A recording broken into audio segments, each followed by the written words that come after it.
Mesdames et messieurs, chers amis, je suis venue vous parler d'avenir, de l'avenir de l'Île-de-France. La richesse de notre région n'est pas seulement dans ses magnifiques musées. L'Île-de-France est riche de ses 12 millions d'habitants et de sa démographie dynamique. Dans moins de 15 ans, nous serons 1 million de plus qu'aujourd'hui. Quelle région d'Europe peut en dire autant?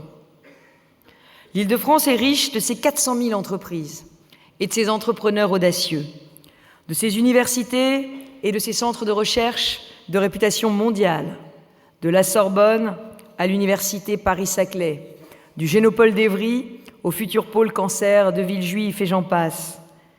Elle est riche de ses milliers de start-up et de ses industries numériques. Elle est riche de ses théâtres, de ses orchestres, de ses cinémas, de ses stades, de ses parcs naturels.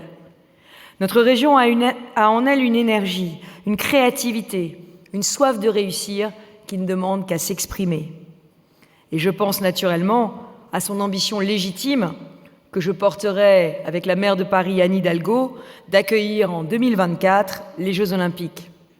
Mais je pense aussi à sa capacité d'organiser en 2025 l'exposition universelle, suivant l'intuition originale de Jean-Christophe Fromentin. Et pourtant, malgré tous ces atouts, au quotidien, notre région, bien souvent, se décourage et s'épuise. Car l'Île-de-France est aussi profondément fracturée. C'est la première région des inégalités. Entre Paris et la banlieue, entre l'urbain et le rural. Où est le rééquilibrage à l'Est qu'on nous promet depuis tant d'années? Les emplois éloignés des logements, ça donne près de 4 millions de franciliens qui galèrent tous les jours dans les transports. Parfois des rames bondées, d'autres inconfortables, d'autres vétustes, trop souvent des retards. Et puis il y a aussi ceux, et je pense en particulier aux habitants de la Grande Couronne, qui n'ont pas de transport en commun du tout et qui se retrouvent matin et soir coincés dans les 250 km de bouchons, c'est une moyenne, qui encerclent la capitale. Alors ces déséquilibres génèrent évidemment des inégalités économiques et sociales profondes. Jamais les écarts de revenus n'ont été aussi grands entre l'Est et l'Ouest, entre Paris et la Grande Couronne. Le repli communautaire menace des pans entiers de la région et l'intégration devient peu à peu un casse-tête. Les fractures sont aussi éducatives. C'est en Île-de-France qu'on trouve les meilleurs établissements du pays, les plus grands lycées, les classes prépa les plus sélectives, mais aussi ceux où les professeurs ne veulent plus aller enseigner. J'aurai l'occasion dans les semaines qui viennent de faire des propositions pour attirer les enseignants en Île-de-France et leur donner l'envie d'y rester. Les fractures, elles sont aussi dans l'accès aux soins. En effet, paradoxalement, l'Île-de-France, c'est le premier désert médical français. On ne trouve plus de généralistes de secteur 1 à Paris et nous souffrons d'une pénurie de professionnels libéraux en Grande Couronne, sans parler de l'engorgement de certains services d'urgence. Les fractures, elles sont environnementales, chère Chantal. En certains endroits du territoire, la pollution de l'air et les nuisances sonores ont atteint des niveaux inacceptables contre lesquels il est urgent d'agir efficacement. Les fractures, enfin, elles sont numériques. Il y a ceux qui ont la chance d'avoir le très haut débit et ceux qui n'ont pas de débit du tout. Le résultat est là. L'Île-de-France n'occupe pas encore pleinement le rang qui devrait être le sien dans le concert des grandes métropoles mondiales. Je ne me satisfais pas d'une région qui décrocherait dans les palmarès d'attractivité. Je refuse que ces chercheurs la quittent pour l'étranger où ils sont mieux traités, que ces start-up s'en aillent ou se vendent faute de soutien, que des touristes s'y sentent mal accueillis. Et je refuse que les classes moyennes et les familles soient évincées des centres-villes quand elles ne quittent pas carrément la région, épuisées par le stress des transports et les difficultés à se loger. Vous l'avez compris, je veux rendre son rang à notre région. Je m'engage à valoriser ses atouts et à réparer ses fractures. Je la vois conquérante, réconciliée, exemplaire. Le général de Gaulle disait « La France n'est réellement elle-même qu'au premier rang ». Eh bien, j'ai la même conviction pour notre région. La place de l'Île-de-France, c'est au premier rang. Et pour cela, la région a besoin de ses entrepreneurs. Sans eux, nous ne pourrons créer ni richesse ni emploi. Ils prennent des risques, ils les assument. Il faut les aider à grandir. Je veux être à leur côté. Et pour cela, je prendrai place au conseil d'administration de la Banque publique d'investissement. Je le dis sans tabou, je serai une présidente entrepreneure au service de la croissance et de l'emploi. Je vais m'entourer d'un conseil stratégique pour l'attractivité qui m'épaulera dans mes choix. Avant la fin du premier trimestre, j'organiserai une conférence régionale pour la croissance, l'emploi, la formation et les conditions de vie au travail. Les forces vives de la région y seront conviées. Chercheurs, entrepreneurs, syndicats, associations porteuses d'enjeux. Ensemble, nous définirons la meilleure stratégie pour relancer l'emploi en Île-de-France. Je ne me résous pas à laisser 700 000 franciliens sans travail quand chaque année, plus de 100 000 emplois ne trouvent pas preneur dans la région. Nous recenserons les secteurs qui recrutent et la région adaptera son offre de formation en conséquence. Nous attirerons les investisseurs étrangers. Nous ferons la promotion du produit en Île-de-France au-delà de nos frontières, cher David. Nous rapprocherons les laboratoires de recherche et les universités du monde économique. Vous l'avez compris, je veux que l'Île-de-France soit la première région d'Europe pour l'innovation, la première smart région. Je m'impliquerai dans cette aventure. Nous solliciterons les fonds européens, chère Stéphanie. Nous ferons tout pour attirer les meilleurs chercheurs du monde entier. Et pour relever ce défi, je prendrai personnellement la tête de l'établissement public Paris-Saclay, notre future Silicon Valley. Une région conquérante, c'est une région imaginative et porteuse d'idées neuves. Alors nous imaginerons des solutions nouvelles pour les jeunes qui restent trop souvent à la porte du monde du travail. Je pense à tous ceux qui n'ont ni relation, ni piston, qui sont victimes de discrimination et à qui on demande invariablement, pour pouvoir les recruter, une première expérience professionnelle. Ça ne s'invente pas. Je veux rompre ce cercle vicieux. Nous demanderons à tous ceux qui sollicitent une subvention de la région, les entreprises, les associations, les collectivités, de prendre en stage, en contrat d'insertion ou en apprentissage, au moins un jeune francilien. Grâce à ce donnant-donnant, nous nous fixons comme objectif d'offrir une première expérience professionnelle à 100 000 jeunes. Nous assumerons ainsi notre mission de transmission vis-à-vis d'une jeunesse à qui on ne donne pas sa chance aujourd'hui. Nous proposerons aussi des solutions nouvelles aux salariés des entreprises fragilisées ou en restructuration. La région ne peut plus rester absente ou passive alors que les situations sont connues ou les plans sociaux annoncés. Nous allons créer auprès de Jérôme Chartier une cellule de veille et d'accompagnement social afin de travailler sur des contrats de transition professionnelle pour les salariés menacés de perdre leur emploi. J'ai la conviction qu'on peut faire davantage pour prévenir le mal du chômage avant qu'il ne soit trop tard. Des solutions nouvelles, nous en offrirons aussi à tous ceux à qui Pôle emploi ne propose plus rien. Je pense aux demandeurs d'emploi en situation de handicap ou à ceux de plus de 45 ans. Pourquoi ne pas leur ouvrir la porte de nos CFA là où les débouchés professionnels existent, là où des places sont vides? C'est l'objet du contrat d'apprentissage senior que nous voulons créer. Mais il ne peut y avoir d'attractivité et de qualité de la vie sans un réseau de transport moderne, fiable, sécurisé et accessible. Alors nous venons de vivre des journées d'épreuve. Je pense aux usagers du RERD soumis à plusieurs jours de grève à la suite de l'agression d'un conducteur. Je pense aussi aux voyageurs de la ligne 1 qui ont été pris au piège d'une panne du système d'automatisation, à ceux de la ligne P qui ont vu revenir les petits gris, ces wagons en tôle ondulée qu'on croyait définitivement disparus. Alors des trains neufs, des RER rénovés, un réseau régénéré, des bus, y compris sur les territoires ruraux, chère Anne. La tâche est ambitieuse, mais tellement nécessaire. C'est pourquoi, avec la SNCF, la RATP, les bus de Ptyle, nous devons lancer, et Stéphane Baudet est déjà au travail, une vraie révolution des transports qui changera la vie quotidienne de millions d'usagers. Notre région, je la vois conquérante, mais je la vois aussi réconciliée. L'Île-de-France, vous le savez, a été tragiquement endeuillée en 2015. Et toutes nos pensées ce soir vont aux victimes, à leurs familles et à leurs proches. Nos pensées vont aussi à toutes nos forces de sécurité et de secours qui font preuve jour après jour de leur dévouement et de leur engagement sans faille. Mais soyons lucides, la menace terroriste reste très élevée. Ma responsabilité est donc en priorité de faire tout ce qui est en mon pouvoir pour protéger les Franciliens. C'est tout le sens du bouclier de sécurité que nous avons adopté vendredi dernier. Généralisation de la vidéoprotection dans les transports et les gares, sécurisation des lycées, aide à l'équipement des forces de sécurité, aide à l'installation des portiques dans les lieux publics où ils sont nécessaires. Bien sûr, la région n'a pas toutes les clés en matière de sécurité, mais elle en a quelques-unes. Et celles-là, je suis bien décidée à les utiliser. J'ai également proposé au gouvernement de créer une police régionale coordonnée qui serait opérationnelle dans tous les transports d'Île-de-France, monsieur le préfet de police. Nous allons y travailler avec le ministère de l'Intérieur.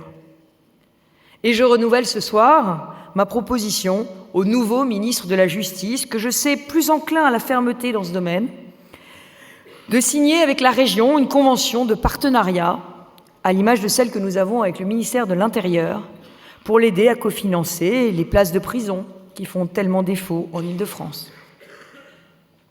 Mais une région réconciliée, ce n'est pas seulement une région où l'on se sent en sécurité, c'est aussi une région où il fait bon vivre ensemble. Je ne peux me résoudre à voir l'Île-de-France, malgré sa richesse, s'enfoncer dans le mal-logement. La raison, nous la connaissons tous. On ne construit pas assez. Alors nous allons mobiliser le foncier disponible. Et il y en a, y compris propriété de la région, pour relancer la construction de logements. Nos premiers partenaires, ce seront les maires, qui ont la légitimité pour dessiner et façonner leur ville. Avec eux, je veux construire 100 nouveaux écoquartiers. Nous ferons ainsi sortir de terre 80 000 nouveaux logements. Mais, je le dis clairement, je veux aussi m'attaquer à ces quartiers ghettos qui menacent les équilibres sociaux de nombreuses communes. La mixité sociale, ça doit se faire dans les deux sens. C'est pourquoi la région ne financera plus de logements très sociaux dans des communes qui en comptent déjà plus de 30%. Réconcilier les Franciliens, c'est leur garantir l'égalité des chances. Garantir l'égalité des chances aux lycéens, en accélérant la rénovation des lycées pour que chacun puisse étudier dans un cadre moderne, connecté, sécurisé. Aux personnes en situation de handicap, en rendant accessibles les équipements publics et les transports. Aux familles, en garantissant la liberté scolaire et en relançant le financement des crèches. Aux habitants des territoires ruraux, en leur offrant leur juste part des investissements de la région.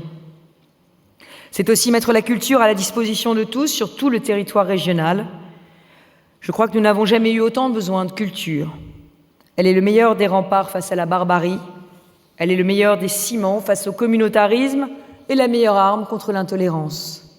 Nous la mettrons au cœur de notre action. Je serai enfin sans concession sur le respect de la laïcité et de l'égalité entre les hommes et les femmes. Nous n'accepterons aucune entorse à ces principes fondamentaux. Je le dis sans détour, la laïcité, ce n'est pas la négation des religions. C'est au contraire l'affirmation de la liberté de chaque francilien, la liberté pleine et entière de croire ou de ne pas croire, dès lors qu'il respecte les lois de la République.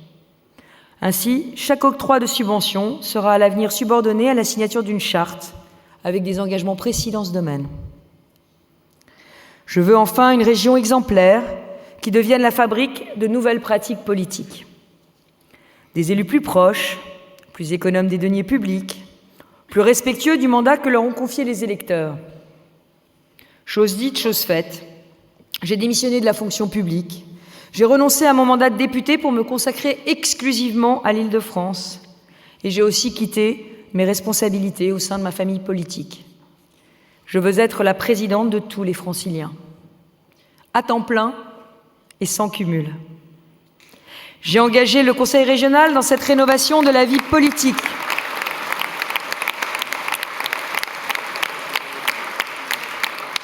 La semaine dernière, notre première décision a été d'adopter la charte pour une nouvelle éthique en Île-de-France, afin de mettre fin à un certain nombre de pratiques et de comportements abusifs qui ont eu cours ces dernières années. Elle interdit les recrutements familiaux, l'accès au logement social pour les élus ou leurs proches, les rapports rémunérés mais non publiés, ou encore les conflits d'intérêts. On m'objectera que ça va sans dire. Mais comme disait Talleyrand, ça va mieux, encore mieux en le disant. Je suis heureuse qu'une partie de l'opposition ait pleinement adhéré à cette démarche et je m'en félicite. Cette nouvelle éthique va de pair avec une gestion plus rigoureuse de l'argent des contribuables. Nous allons donc traquer toutes les dépenses inutiles, celles qui ne servent pas directement l'intérêt des Franciliens. Nous allons aussi réorganiser les services, des audits ont été lancés, ils seront rendus publics et nous en tirerons toutes les conséquences. Réduire le train de vie de la région, ça commence par un déménagement. Nous avons décidé de franchir le périphérique et de nous installer dans un quartier populaire. C'est un acte fort et symbolique de notre volonté de rééquilibrer le territoire. La région, c'est Paris, mais ça n'est pas que Paris. Je l'ai dit, nous avons un devoir d'exemplarité et de sobriété. Ce nouveau siège sera notre maison commune, il regroupera en un seul lieu les élus et tous les services, et il nous permettra de mieux accueillir les Franciliens. Car je souhaite, là aussi, ouvrir les portes et les fenêtres du Conseil régional. Grâce aux outils numériques, à l'open data, au financement participatif, j'associerai les Franciliens à nos décisions. Et en même temps, je leur faciliterai la vie quotidienne avec des objets connectés dans tous les domaines d'action d'une région 3.0. Alors vous l'avez compris, une région exemplaire, c'est une région qui tient ses engagements et en même temps les cordons de la bourse. J'en viens à l'urgence du moment. Le sauvetage du pass Navigo unique. J'ai dit aux Franciliens qu'ils ne seraient pas sacrifiés sur l'autel des décisions électoralistes sans lendemain, car il n'est pas question de jouer au yo-yo avec leur pouvoir d'achat. Mais j'ai également promis que je n'augmenterai pas les impôts. Or, il manque 300 millions d'euros par an pour le financer. J'ai fait des propositions de financement au Premier ministre. La balle est désormais dans le camp du gouvernement, dont je rappelle que, par ailleurs, il a réduit de 140 millions d'euros notre dotation de fonctionnement cette année. Alors je le dis, sous l'œil perçant et avisé du préfet de région, sous l'œil avisé du préfet de région. Non, je souhaite qu'il m'écoute parce que ça, il a un message à transmettre. Monsieur le préfet, nous sommes prêts à faire plus et mieux dans le domaine du développement économique et de l'emploi. Nous sommes prêts à faire plus et mieux dans le domaine de la sécurité, dans la rénovation des transports, dans la construction de logements, dans l'entretien des lycées. Nous sommes prêts à porter vigoureusement la candidature de la France aux Jeux Olympiques de 2024 et celle de l'Exposition universelle de 2025. Mais tout cela, monsieur le préfet, nous ne pourrons pas le faire avec 440 millions d'euros en moins.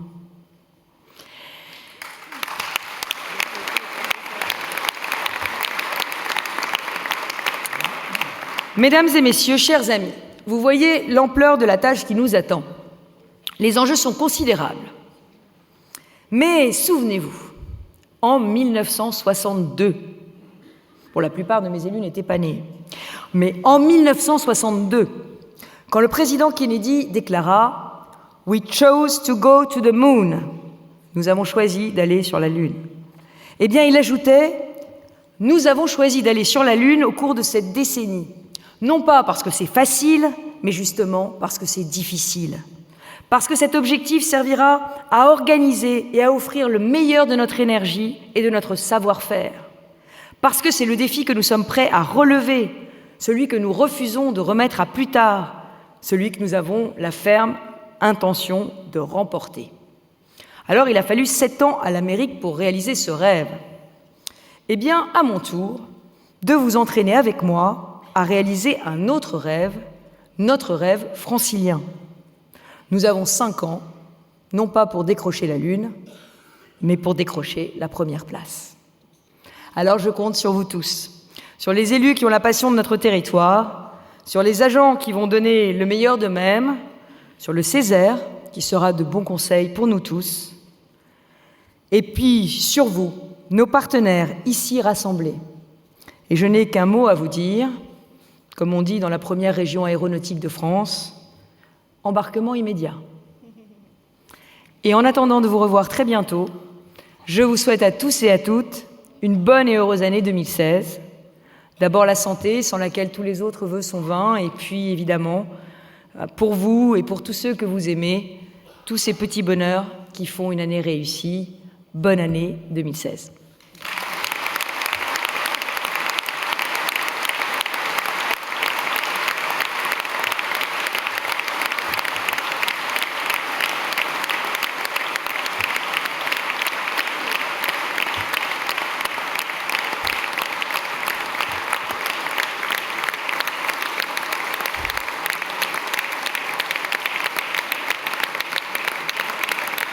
Et je vous invite dans ce splendide cadre à venir boire le verre de l'amitié. Merci.